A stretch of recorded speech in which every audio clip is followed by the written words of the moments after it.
Почитан колега Маријан, овој амандман од 6 милиони беше 2012. Тогаш и министерот рече на колешката Цветанка и на Панче Орцев, ако имате изготвено студија, проект за ова, ние бевме спремни да го одобриме. Ама тоа е напишен вака на ветер и магла. Ето да знаеш. Така си ги пишувате и барате. Пак и кажам, овде го имате, во ова, треба да се срамувате овде. А друго, за поплавите, жителите на населено место Муртино, бев таму. Јас лично, ако се сеќавате, ја чистев црквата. Зедов автобус, го наполнив,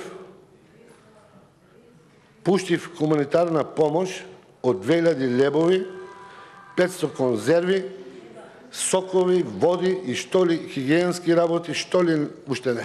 Лично јас. Васил Пи шеф. Тој има, да.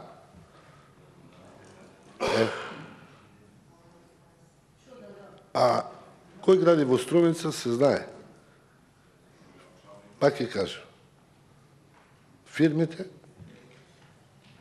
на Виктор Заев. Вицебек. Да.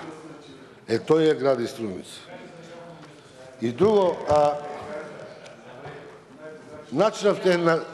начинавте една тема, заборав да ви кажам, за демек не сум знаел за плацевите.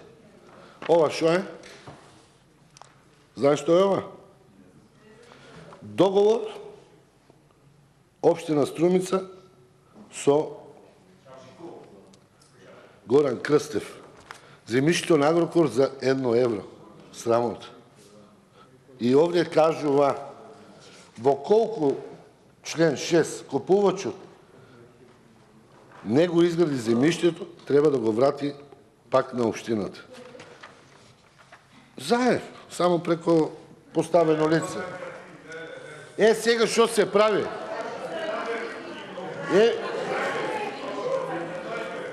Еве ги договорите. Еве ги договорите за фирмите каде се продава за 20 евра.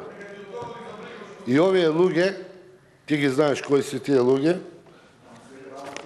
и нанесовте таков страф за да излезат пред камери и да кажат оти дале по 3 евра на црквата и на вице во менувачница.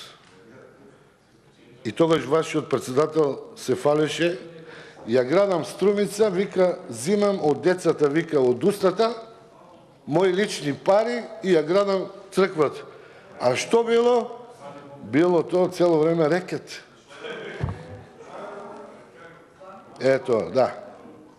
И луѓето ги исплашивте. Маријане, времето на СДС во Струмица минува. Минува. Готово е, бе. Се виде кој е Зоран Заев.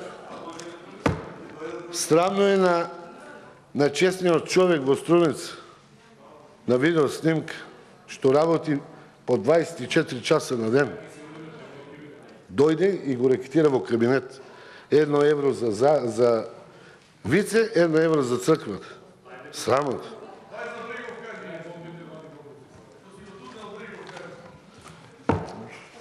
Жителите знаат дали сум го турнал или не, но знаат оти 3 дена и вечери бев таму.